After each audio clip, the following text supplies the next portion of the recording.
Estar bem informado tem um custo. Não estar, custa muito mais. Em menos de um mês, as eleições presidenciais batem à porta. Estará preparado para votar? Acompanhe tudo passo a passo. O palco das eleições é no Observador. Assine hoje e garanta acesso a todos os artigos, agora com 40€ de desconto. Saiba tudo em observador.pt.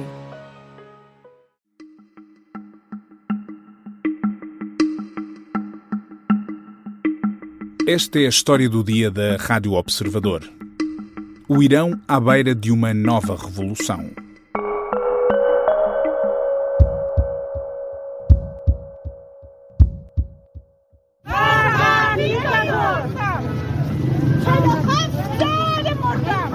Eu não tenho medo. É isso que esta mulher está a dizer. Tem 60, 70 anos, talvez, escorre-lhe sangue pela boca, o que mostra que esteve envolvida em confrontos e ainda assim grita: eu não tenho medo. Que estranha forma é esta de começarmos o ano? Primeiro, uma operação dos Estados Unidos na Venezuela, depois ameaças à Groenlândia e agora esta onda de protestos no Irão que começaram no final do ano passado e agora ganharam dimensão tal que Donald Trump admite intervir. Parece que o mundo todo gira à volta de Donald Trump e, em parte, até gira, mas hoje os verdadeiros protagonistas não estão em Washington nem em Moscovo ou Pequim, estão em Teherão e noutras cidades iranianas, nas ruas, a resistir e a mostrar que não têm medo do regime, mesmo quando o regime faz o que fazem todos estes regimes quando são desafiados. As comunicações foram cortadas e por isso não se sabe ao certo o número de mortos. Fala-se em centenas, talvez milhares, vítimas entre esta gente que saiu à rua e que da rua não sai. Afinal, o que é que está a acontecer no Irão? O que querem exatamente os manifestantes? Reformas ou uma mudança de regime?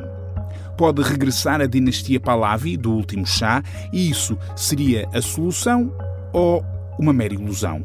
E o que é que os Estados Unidos querem ou podem fazer e onde entram a Rússia e a China neste tabuleiro? Estas são perguntas que eu quero fazer a José Tomás Castelo Branco, especialista em Médio Oriente. Eu sou o Pedro Benevides e esta é a história do dia de terça-feira, 13 de janeiro.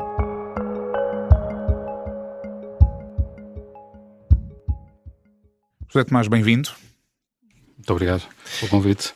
Deixe-me começar aqui pelo essencial. O que é que estes manifestantes que estamos a ver diariamente nas ruas do Irão querem? Querem reformas económicas? Querem liberdades políticas? Querem uma mudança de regime? O que é que eles querem?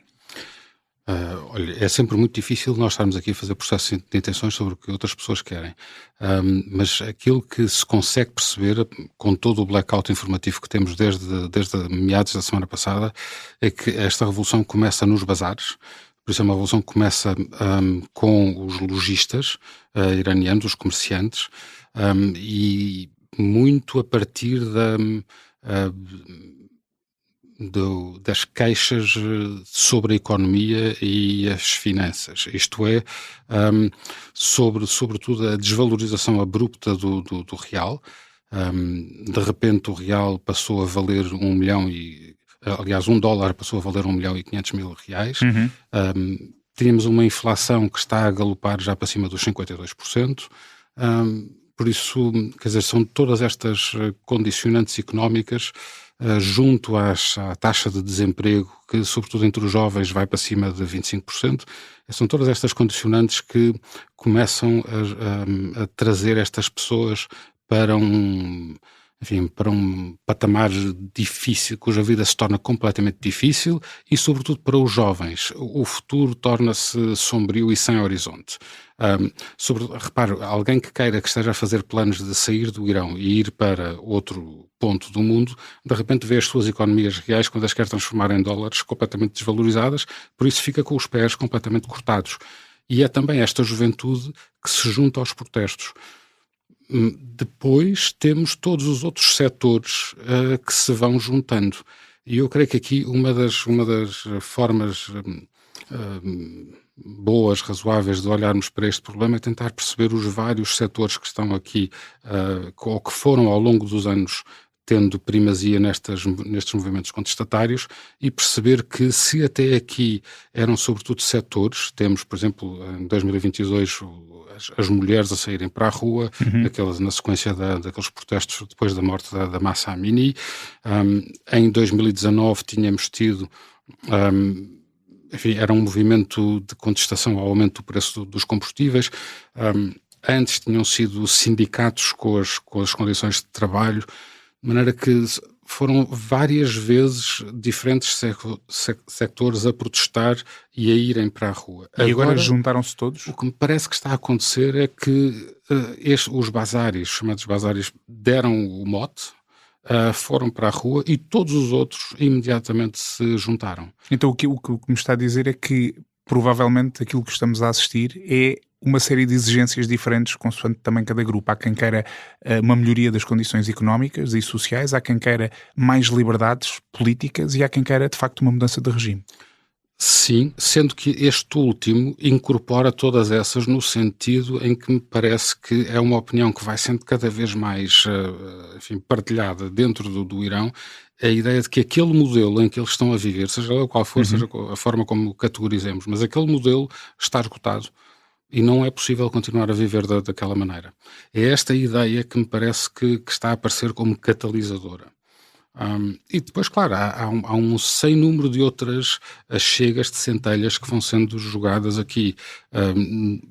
E a questão, por exemplo, dos condicionamentos económicos, isto é o resultado dos embargos sucessivos que foram sendo feitos à economia iraniana, estão a produzir resultado.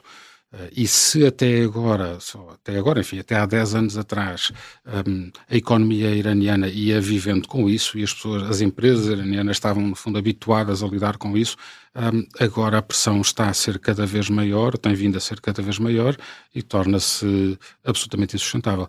Mas eu creio que há aqui uma questão muito importante, que é a questão da juventude. E a falta de horizontes para a juventude, e uma juventude que já não se revê naquele modelo. E isso é particularmente irónico para o regime, porque esta juventude já nasceu no quadro daquele regime. Não tem memória de outra coisa. Não está a pensar num mundo em que já não viveu. Está a pensar a Revolução Islâmica tem cerca de 50 anos, portanto... 47 anos, por isso menos de 50. É um bocadinho como nós em Portugal, quando pensamos no 25 de Abril, não é? E os jovens que já não, antes da Revolução, o mundo já não lhes diz nada. São filhos da Revolução. Ali também, todos estes são filhos da Revolução. Uma das ironias que me parece mais interessantes de destacar é que, sendo este regime um regime islâmico, seria de crer que a religião teria um papel importante naquela sociedade. E, no entanto, aquilo que nós vamos vendo é que a juventude está completamente desligada da religião e os números daqueles que, enfim, se identificam como religiosos são quase residuais, abaixo dos 20%. De maneira que isso é irónico, não é? Mas é também dramático, porque esta gente não quer viver daquela forma. E é também um catalisador para aquilo que está a acontecer. A ideia que dá nas notícias que vão saindo todos os dias sobre isto é que talvez o regime nunca tenha passado uma crise tão grande como esta que está aqui a acontecer e que para haver um movimento popular como este, só olhando para aquilo que aconteceu precisamente em 1979. Acha que é uma avaliação correta? Parece-me que o que estamos a ver agora ainda não atingiu os números, por exemplo, de 22, da contestação do pós-Mahsa Amini, mas parece-me que está a configurar qualquer coisa de muito maior. E lá está, que atravessa todos os setores da sociedade. Nesse sentido, eu acho que se está a viver no Irão, neste momento, um ambiente pré-revolucionário, eventualmente semelhante a esse de 79, que eu na altura ainda era muito criança, ainda não me lembro exatamente, só depois do conhecimento a posteriori, mas não dá para ter uma sensação direta do que foi a coisa. Sendo que nessa altura, aquilo que nós já vamos sabendo da história, não é? É que tínhamos dois movimentos organizados a funcionar e que precipitaram a Revolução e fizeram a Revolução acontecer, que é o movimento político marxista, radical, e um movimento islâmico. Estes dois braços trabalharam em conjunto e fizeram em conjunto a Revolução. O problema grave que nós temos agora, que os jovens iranianos têm agora, a população do Irão tem agora, é que não há propriamente uma organização, não há uma liderança, não há... De maneira que temos as pessoas na rua, temos uma massa de gente enorme na rua, falta uma condução. Tem sido interessante ver que nestes últimos dias o Reza Pahlavi, o herdeiro do antigo regime, tem-se estado a afirmar como um candidato a liderar esta movimentação, com provas. As provas são as indicações do que fazer, as horas a que começam as manifestações, os setores que entram em greve, e isso ele fez, no fundo tomou esse risco, porque ainda não se conhecia nada de semelhante, ele arriscou, deu essa voz pública e aquilo que se verificou foi uma adesão nos termos em que ele propôs. Ora, isso dá em crer que pode estar a começar a haver alguma relação e pode estar aqui a começar a surgir uma liderança para esta revolução. Isso significaria o regresso não de todo. Desta família aos comandos do Irão? O regresso, não. Não, eu não creio aos comandos do Irão dessa forma, no sentido de fazer uma restauração daquilo que existia antes da Revolução de 79. Não me parece de todo. Aliás, não só porque o país não queira, não sei se o país quer, se não quer, não há estudos de opinião sobre isso sequer, muito menos votações. Só para lembrar que estávamos a falar também de uma ditadura nessa altura, sobretudo nos últimos anos. Certo, e com uma polícia política pesada, enfim, por isso a revolução também não acontece no vazio. Agora, este senhor, este príncipe herdeiro, que na altura tinha 18 anos, e até estava no estrangeiro, estava a ter formação militar nos Estados Unidos, mas este senhor, entretanto, foi sendo educado, foi formado, e tem hoje uma educação completamente secularista, e o projeto que ele procura encarnar e está a propor é um projeto de uma democracia secularista. E o que ele tem proposto, relativamente a si próprio, o papel a desempenhar neste momento revolucionário é o de apenas de ser o líder, o concatenador destas vontades diversas, para conduzir o país a eleições e à tal democracia secularista. De maneira que o papel a que ele se propõe é apenas o de fazer esta transição.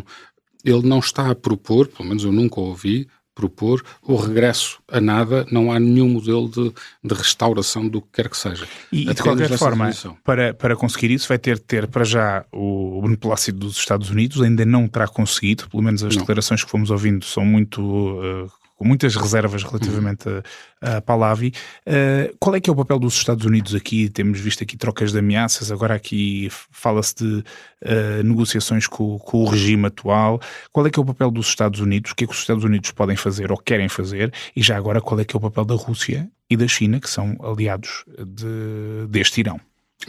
Belíssimas perguntas às quais eu gostaria de dar respostas conclusivas, mas nós sabemos muito pouco, nomeadamente em relação aos Estados Unidos. É óbvio que o papel dos Estados Unidos aqui é absolutamente determinante, mas aquilo que nós vamos sabendo do presidente Trump é que ele não tem dado grandes aberturas à figura precisamente do Reza Pahlavi. Não o recebeu sequer, nem deu indicação de que o queira receber num futuro próximo. Por isso Trump está naquela linguagem das cartas, não é? Ele gosta de dizer que tem as cartas, ele está a conservar as cartas todas e não está a pôr nenhumas cartas cá fora. Porque a verdade é que é preciso ouvir as outras partes em jogo. Agora, há dentro do Irão, está-se a formar, isto começou-se a formar desde 2023, uma aliança de vários partidos, enfim, não no sentido do nosso partido, mas de vários grupos, e o Reza Pahlavi é uma dessas partes. A outra, por exemplo, é a Prémio Nobel de 2013, a Shirin Ebadi, uma grande jurista iraniana, juíza, aliás, mas que está no exílio, mas também partes como os curdos do norte, o Partido Curdo. E estas várias sensibilidades têm-se vindo a organizar, lá está, desde 2023 e hoje começam-se a apresentar como uma alternativa solução, credível. Uma alternativa credível e alguém com quem, por exemplo, os Estados Unidos possam falar. Eu acho que é mais possível que os Estados Unidos falem com esta organização, representantes dessa do que aliança, se comprometam diretamente com uma pessoa. E a China e a Rússia estão atarantadas, é que têm estado em silêncio. A China e a Rússia, eu vejo-as aqui numa posição muito difícil, porque a Rússia é um parceiro estratégico do Irão, ou a Rússia tem o Irão como parceiro estratégico. Lembramos que os mísseis Shahed que estão a cair na Ucrânia são de fabrico iraniano. Por isso era o Irão que tinha a tecnologia destes drones, de maneira que é um parceiro muito importante para a Rússia. E por outro lado, do ponto de vista geoestratégico para a Rússia, o Irão faz a contenção da fronteira sul, por isso a ideia para a Rússia de que essa fronteira sul possa entrar de repente em colapso, não é? Porque o colapso deste grande agregador pode gerar consequências que nós não sabemos quais são. A Rússia não vê isto nada com bons olhos. Por outro lado, a China não vê o Irão propriamente como parceiro estratégico, mas é cliente do Irão, não é? É a principal fonte das exportações do petróleo iraniano, de maneira que estará preocupadíssima com isto. Já não lhe basta a Venezuela, que apesar de tudo não era muito representativo, agora está também a mãos com o Irão. E o Irão, sim, é bastante mais representativo no que toca às fontes de hidrocarbonetos da China. De maneira que estes dois grandes players mundiais estão a olhar para isto com muita apreensão. Mas eu acredito que os Estados Unidos também estejam a olhar para isto com muita apreensão, porque o Irão não é um paísinho pequenino que se possa chegar lá e mexer 2 ou 3 cordéis, nem é sequer um país em que se possa dizer, como os Estados Unidos dizem em relação à Venezuela, vamos tomar conta daquilo. A gente não sabe exatamente o que é que significa o tomar conta daquilo, porque o Irão mexe com a estabilidade, não é só regional, é com a estabilidade do mundo. Repare, um dos grandes problemas de segurança em Londres, por exemplo, é a operação dos serviços de contra-informação e os serviços de contra, enfim, os serviços secretos chamados iranianos, que representam em Londres e na Alemanha ameaças significativas.